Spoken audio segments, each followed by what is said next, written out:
Hello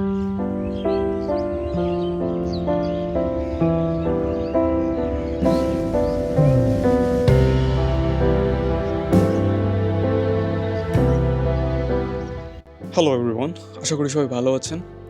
first of all, এই ভিডিওটা সবার জন্য না, শুধুমাত্র এখানে যারা আমার মতো ইউনিভার্সিটির স্টুডেন্টরা আছেন তারাই এই ভিডিওটার সাথে রিলেট করতে পারবেন। আর এখানে স্পেসিফিক্যালি আমার সাথে তারাই বেশি রিলেট করতে পারবেন যারা এখানে এগ্রিকালচারাল ইউনিভার্সিটির স্টুডেন্টরা আছেন। জুনিয়র অবস্থায় একটা জিনিস হয়তো আপনারা খেয়াল করেছেন যে ইউনিভার্সিটির কিছু সিনিয়র ভাইয়াপুরা হচ্ছে মাঠের মধ্যে ঘুরে ঘুরে বেড়াচ্ছে, স্পেসিফিক কিছু শাকসবজি ওর সামথিং কিছু একটা ফলাচ্ছে, তাদের রিডিং নিচ্ছে, সেচ দিচ্ছে, ব্লা ব্লা ব্লা, অনেক কিছুই করতেছে আর কি। আপনাদেরও যেমন ইন্টারেস্ট জাগে, আমারও একসময় জেগেছিল তাদের কাজ নিয়ে। তো কয়েক বছর আগের কথা, যেদিন আমি এক ভাইকে নক করি যে ভাই আপনারা তো কাজ করতেছেন, সো আমারও খুবই ইন্টারেস্ট আপনাদের সাথে কাজ করার, আমি কি আপনাদের টিমে জয়েন হতে পারবো কিনা। So yeah, he took me in his team and that's where the story began. তো এতক্ষণ যদি আমার কথা আপনারা শুনে থাকেন তাহলে অবশ্যই বুঝে গেছেন যে আমি কি নিয়ে কথা বলতেছি। समझ रहे हो समझ रहे हो आप समझ रहे हो ना Yes, I was talking about research, যেটা হচ্ছে একটা ইউনিভার্সিটি প্রতিষ্ঠার কয়টা কোর পারপাজের মধ্যে একটা। And now the question is, আমরা কি নিয়ে কাজ করতেছিলাম? বাইগান। Yes, exactly. এটা খুবই পরিচিত একটা সবজি, আমাদের মধ্যে অনেকে আছেন যারা হচ্ছে এটাকে দুই চোখেই সহ্য করতে পারেন না। অ্যান্ড আমার কথা যদি বলেন, আমি দুই নৌকায় পা দিয়ে আছি। আমার আমার বেগুনের তরকারি খুবই বাজে লাগে, বাট আমার বেগুনি আর বেগুন ভাজি অনেক ভাল লাগে। Yeah, we all are hypocrites, right? Is it hypocrisy or just we don't like certain aspect of something? Hello everyone, আমি এখন আছি আমাদের রিসার্চ ফিল্ডে। এখানে বেগুন নিয়ে গবেষণা করা হচ্ছে, সিনিয়ররা করতেছে অ্যান্ড আমি হেল্পিং হ্যান্ড হিসেবে আছি। তো আজকে কল ছিল 3টায় আসবে সবাই, আমি 3:05 আসলাম, বাট এখনও কেউ আসেনি। এদিকে সারাদিন শুয়েছিলাম, আমার সর্দি করেছে, তো I can't even properly speak, voice crack করতেছে মাঝে মাঝে। আচ্ছা, সবাই চলে আসতে আসতে চলেন আপনাদেরকে রিসার্চের প্লটটা একটু ঘুরে দেখাই। 4টা প্লটে বেগুন লাগানো হয়েছে, এই যে একটা, এটা একটা, দেন হচ্ছে ওইদিকে একটা, 2, 3 অ্যান্ড ওইদিকে আর একটা, 4। এখানে আমাদের অনেকগুলো ভ্যারাইটি আছে, তার মধ্যে কিছু হচ্ছে দেখবেন যে এই দিকটা হচ্ছে দেখতে সাদা, কিছু হচ্ছে দেখতে এরকম বেগুনি রঙের, কিছু ভ্যারাইটি আছে যেখানে দেখবেন যে ছোট ছোট কাঁটা আছে। আবার এটার দিকে যদি দেখেন তাহলে দেখবেন যে হচ্ছে এখানকার কাঁটাগুলো অনেক বড় বড়, ইভেন এখানকার কাঁটা শুধু কাণ্ডে না, এখানে পাতার মধ্যেও কাঁটা দেখতে পারবেন আপনারা। আর প্রত্যেকটা প্লটেই দেখবেন এখানে এরকম করে হলুদ ফ্ল্যাগের মতো দেখতে কিছু জিনিস আছে। এগুলো মেনলি একটা ট্র্যাপ, এটা হচ্ছে ইয়েলো স্টিকি প্যাড, অ্যান্ড এখানে হচ্ছে পোকা আসে, পোকা এসে আটকায় যায়। পোকা মেনলি এর কালার দ্বারা আকর্ষিত হয়ে আসে, যারা এখানে মোটামুটি আটকানোর মতো সাইজে ছোট, তো ওগুলো আটকায় যায় এখানে। এই যে আপনারা দেখতে পাচ্ছেন এখানে অনেকগুলো পোকা মরে পড়ে আছে। তো yeah, that's the purpose of ইট।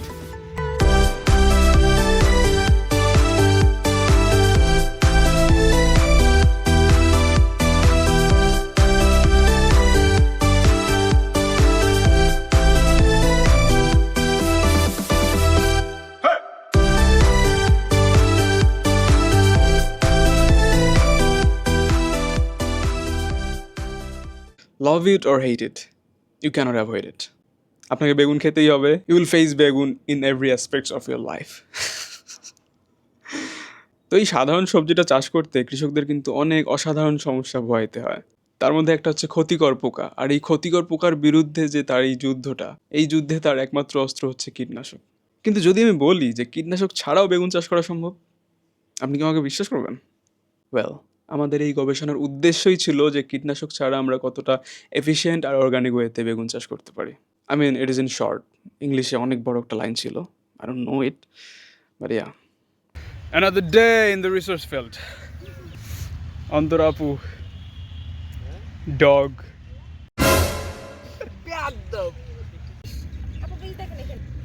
এটা করো যাবে, এটা পাইছি, কিন্তু ওইটা করলে অনেকগুলো কাটতে হবে, অনেক কাটা যাবে, 4টা 5টা কাটা যাবে।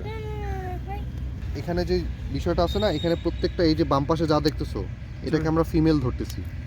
এই যে দেখো এই ফ্লাওয়ারটা দেখো, এটা তো পাপড়ি তাই না? হ্যাঁ, এটা তো পেটাল আর তার নিচে সেপাল ছিল। আর এই যে হলুদ হলুদ যে পার্টগুলো দেখতেছো এগুলো হচ্ছে বেগুনের মেল পার্ট। হ্যাঁ, অ্যান্থার। এখানে হ্যাঁ, এখানে অ্যান্থার থাকে। হ্যাঁ, এখানে অ্যান্থার থাকে। এই যে ছোট ছোট অ্যান্থার হলো এই যে দেখো সাদা সাদা, আর এর মাঝখানে একটা পার্ট থাকবে, মাঝখানে ওকে ঘিরে চারপাশ দিয়ে অ্যান্থার গিয়ে মাঝখানে যেটা থাকবে সেটা স্টিগমা, সেটা ফিমেল পার্ট। তো ব্রিঞ্জালে হলো মেল ফিমেল একসাথে থাকে। তো ফ্লাওয়ারটা যতদিন ক্লোজ অবস্থায় থাকে ততদিন মেল আর ফিমেল পার্ট একসাথে হয় না, কিন্তু যখনই ফ্লাওয়ারটা ফুটে যায় দ্যাট মিনস বুঝতে হবে যে ওর মেল পার্ট মেল অ্যান্থার ওই ওখানে স্টিগমাতে চলে গেছে এবং তার ফার্টিলাইজ হয়ে গেছে। এবং ফার্টিলাইজ যদি একবার হয়ে যায় তার মানে তাকে আর ক্রস হবে না, কারণ সে নিজের মধ্যেই করে ফেলছে। এবং ব্রিঞ্জালের হলো আমরা বলি সেলফ পলিনেটেড ক্রপস, কিন্তু 42% আউটক্রসিং হয়। দ্যাট মিনস পাশের গাছ থেকে অ্যান্থার উড়ে এসে তার সাথে ইয়ে করে। এবং এই প্লান্টের এটা একটা স্বভাব যে নিজেরটার থেকে অন্যের পলেনটা বেশি পছন্দ করে। হ্যাঁ, তো যার কারণে এটা 42% আউটার ক্রসিংটা হয়ে যায়। সাইড দিয়ে গাছ যাচ্ছে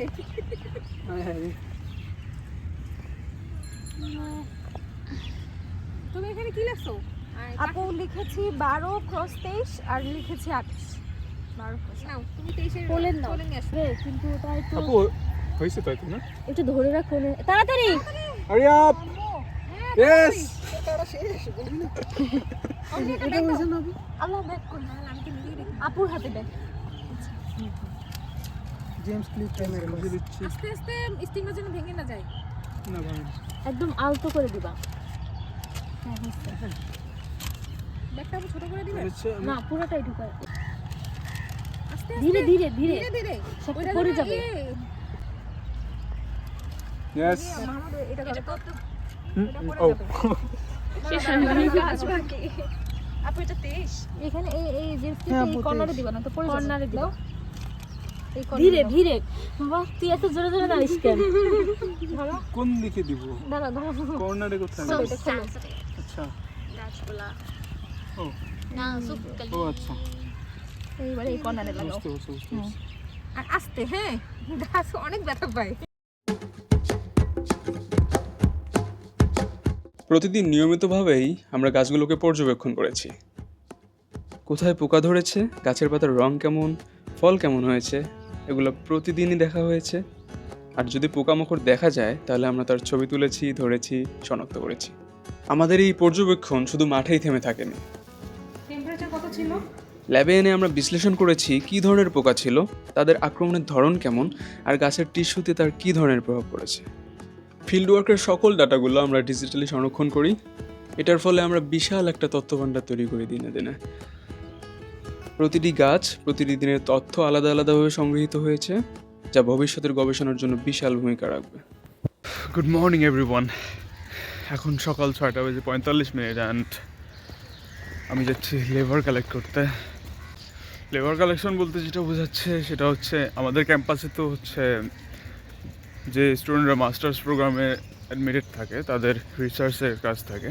তো রিসার্চের কাজে তো ফসলের ক্ষেত্রে তো কিছু লেবারের কাজ থাকে। তো সেটার জন্যই আমাদের ইউনিভার্সিটিতে লেবার রাখা আছে and they work for us, they are paid by the university and আমরা তাদের হেল্প নিতে পারি চাইলে। তো আমি তাদের কাছেই যাচ্ছি অ্যান্ড লেটস সি। আমি এখন রিসার্চ ফিল্ডের ভিতরে চলে এসেছি। প্রচুর কুয়াশা। তো লেবার আনতে গিয়ে দেখি যে ওনারা আগেই চলে আসছেন অ্যান্ড লেটস গো সি তারা এসে কি করতেছেন। এই তো আমাদের লেবার মামা। তো আজকে এপ্রিলের 19 তারিখ, আজকে শুক্রবার অ্যান্ড ঈদের পর হচ্ছে এই প্রথম রিসার্চ ফিল্ডের দিকে যাচ্ছি। লেটস সি ওখানে কি হচ্ছে।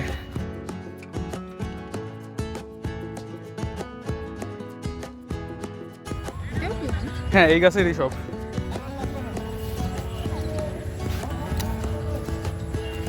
ওটা হচ্ছে 68P2।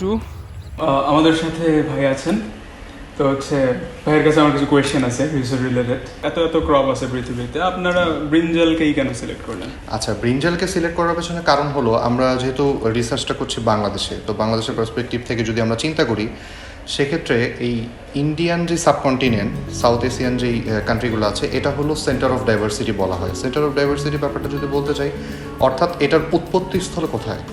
এই ব্রিঞ্জালটা প্রথম যখন যাত্রা শুরু করেছিল বা যখন প্রথম ফার্মিং করা হচ্ছিল, তখন এই রিজিয়নটা থেকেই করা হয়েছিল।